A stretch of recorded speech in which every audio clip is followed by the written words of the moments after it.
How to get 75% off Expedia coupon codes. Let's get started. Launch your preferred browser. At the very top, you're going to see the search box. Type in Expedia coupon code and then search for it.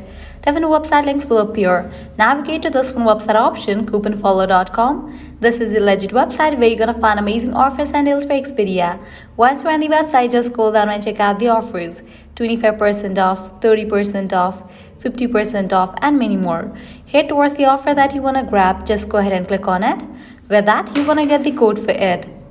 After you get the code, make sure to check the expiration date of the code, whether it is valid or not. If it is valid, copy it, then click on Redeem at Expedia. You will be directed to the official website of it. Once you're on the website, you can go ahead and log into your account, book your flight and check out. In the checkout page, you're going to find the section of codes. Over there, type in your code and confirm your flight. With that, you're going to get the discount. Likewise, you can also give a try to other offers, as in this website, you're going to find tons of offers and deals for Expedia. To grab any of the offer, you have to use same exact steps. So this way, you can easily get up to 75% off Expedia working coupon codes. At the end, if you guys find this video helpful, don't forget to like, share and subscribe to our channel. Thanks for watching.